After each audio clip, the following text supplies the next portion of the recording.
Hi, welcome to another Tarot Tuesday. I'm Cami, and I thought it would be really nice to talk about the kinds of questions that it's the most efficient to ask the tarot.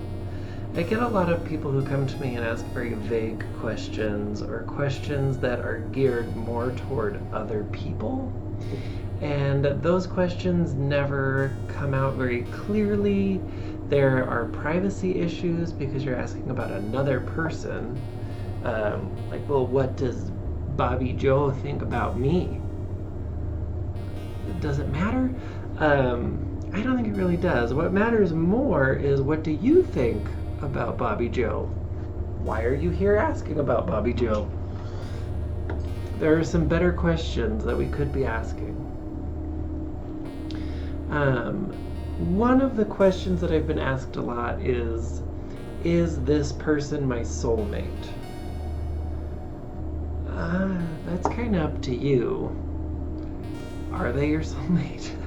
If you're asking me that question, the answer is probably no. Anyway, what you could ask instead is, what are the benefits of my being in this relationship with whoever? Because that way you can see how the relationship is, like, what are you getting out of the relationship? Is it towards your greatest good? Or are there some foibles here?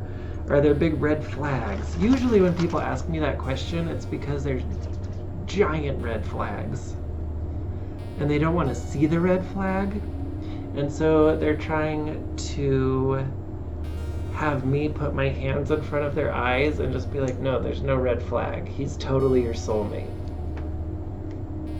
which I'm not gonna do. We're gonna ask different questions. Another one I get pretty often is, when will my lover start acting right? When will they start treating me the way I deserve to be treated?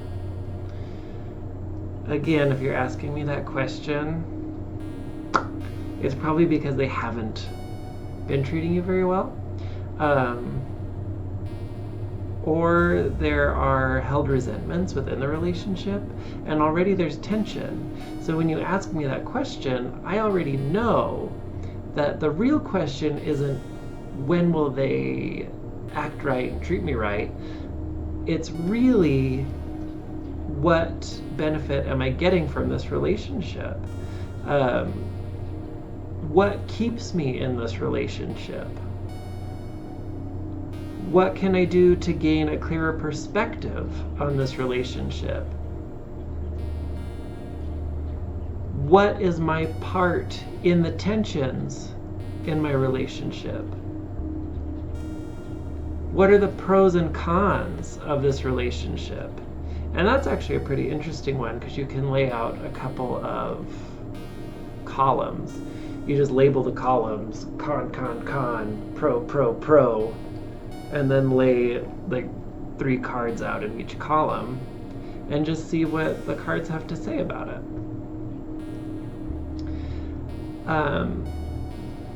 The benefit of that type of question over will my lover start behaving the way I want them to is that it keeps it aimed at you and not the other person. Because what the tarot is doing is giving you some advice on how to proceed. You can't do that through the client, through yourself, for another person. So it's better to keep the questions geared at you. Another question is, will my lover leave his or her significant other? Again, geared toward another person. And already there are problems that arise on other questions. Is this a relationship that truly benefits me? Why do I feel the need to pursue this relationship?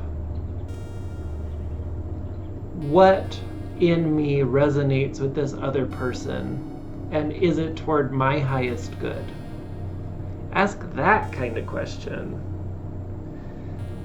Because already, if you're in a relationship with someone who's already married and they're going about lying about it, the probability of them lying to you is pretty high. So already, ask different questions. Out of the realm of relationships and love, I also get, should I quit my job? I know you're unhappy in your job. If you ask me that question, I'm going to ask you why you're unhappy. What's going on? What about your job makes you feel like you need to leave? And then we're going to gear questions more toward those situations. How can I better my relationship with Karen? How can I better my relationship with Doug so that I feel better at work?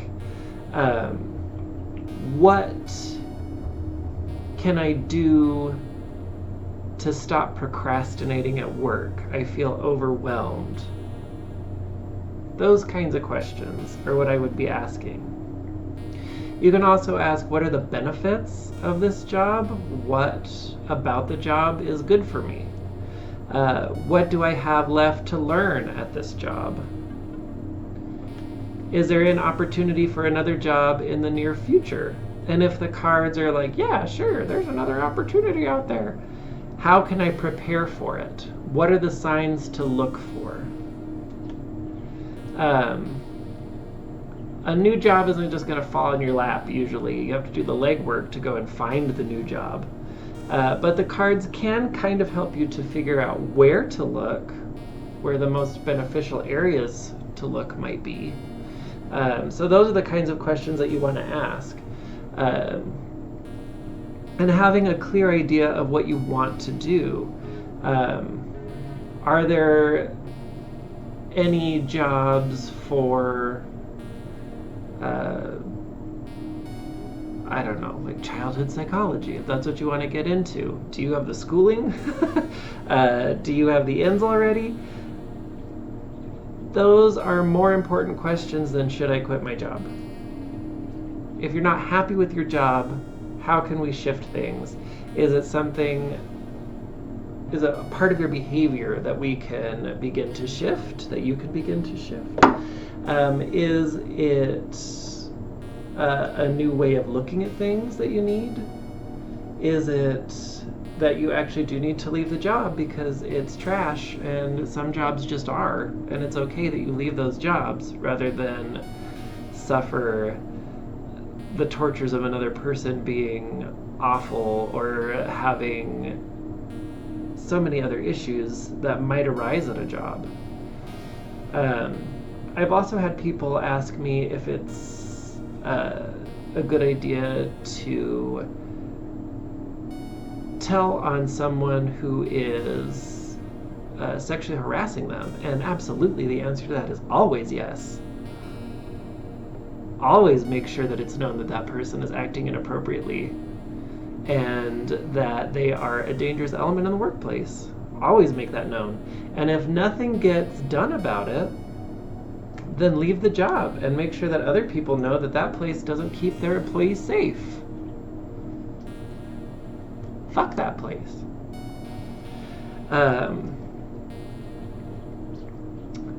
Anyway, so I also get from people sometimes, not all the time, but sometimes, especially from my grandma, when will I win the lottery? When will you get struck by lightning? I don't know. Maybe never. That's not the real question, though. If you're asking me when will I win the lottery, that means that you don't have the money that you need. So a better question is, where are the opportunities for me to make more money? Where can I start directing my energy to attract more money, to make more money happen in my life?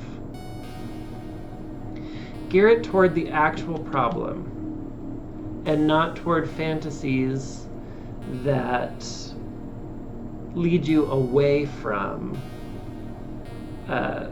actually solving your problem. As a reader, when somebody asks me that, I ask them, where do you need more money? If you're willing to tell me that. Is there anything that you wish you were doing that you haven't been doing? And is there a way to monetize that? And those are questions that we can ask the tarot too. Are there ways to monetize my art? Are there ways to monetize my writing? What is the probability of me making money doing those things right now? Is it better to stay in this job, or is it better to look for another one? What are the probabilities? What are my opportunities? Where can I direct my energy? Those are better questions to ask the tarot. One of my favorite questions to get is, where should I move? I love that question. Because it's an interesting type of tarot reading that I don't always get to do.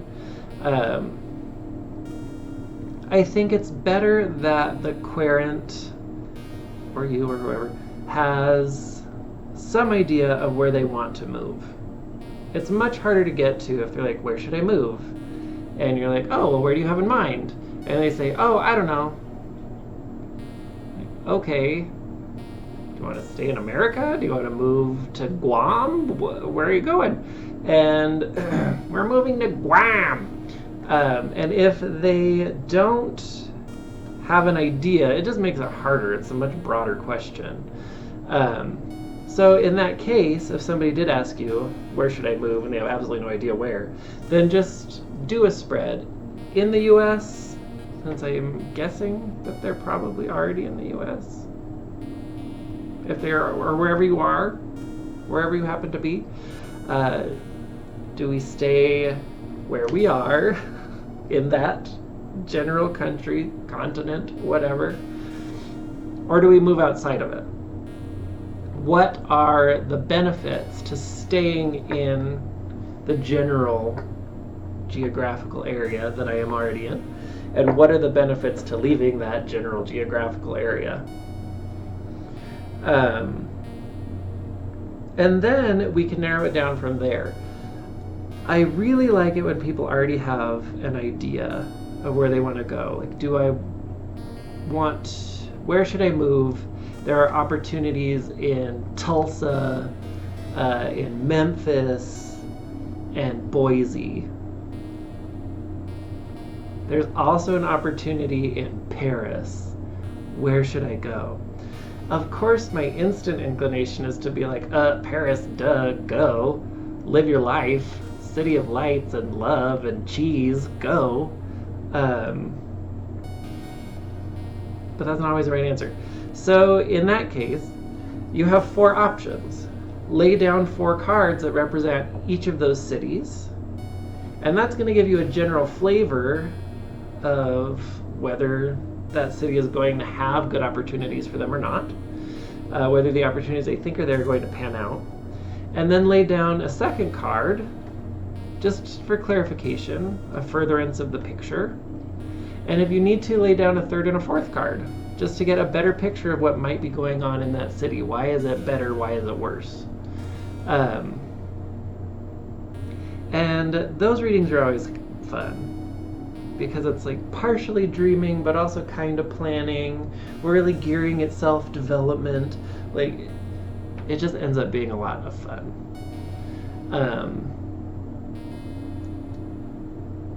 I also like the general year question, like what's going to happen this year? Which is a little bit annoying to get, but also kind of fun, because one of the coolest spreads I know for that is just to lay down 12 cards, and each card represents one of the months of the year, and it's just interesting to see how their year is gearing up through the tarot. And then clarifying in certain points. If somebody asks me that question, I ask them to take notes. Usually they don't have any paper to take notes on, or their phone's about to die, or like something weird is happening. But if you can, remind your client to take notes on spreads that are that far out. Usually I suggest that you ask questions that are more pertinent to the now, but sometimes on your birthday or on your anniversary or whenever, a year spread is kind of irresistible. So all the more power, but take notes on it so that you remember what the tarot actually said. Otherwise, it's kind of like, oh yeah, everything I predicted is happening, or nothing I predicted is happening, and you have no idea because you didn't take notes. So take notes. Let's see. So on an ending note, it's better to gear your questions toward yourself and toward your development. Avoid questions that are shunting responsibility onto other people or are prying into the lives of other people. The tarot gets a little weird with that.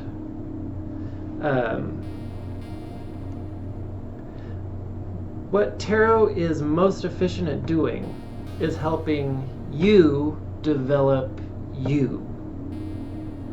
And so keep that in mind when you're coming up with questions for yourself or for your tarot reader or however that's playing out for you. Well, thank you so much for joining me on this Tarot Tuesday. I hope that was educational, edifying, fun, maybe even. I was playing with this swizzly stick.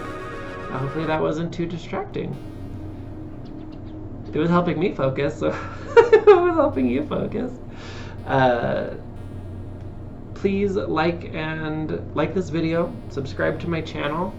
I will leave a link to my Patreon at the bottom. We really do appreciate our patrons because they help these videos to keep going. And on Patreon there's exclusive content. Not too much right now, but there will be more. So if you can, be honest with yourself about it, but if you can, I would really, really appreciate it. I'll leave the link to my Patreon in the description for this video. And I think that about covers that. So thank you again for joining us, and thank you so much to our current patrons, Kelsey Norris, Starship Occultus, and Jeremy De La Rosa. We really, really appreciate everything that you do for us. And that's it. May we meet in the twilight. Have an awesome day.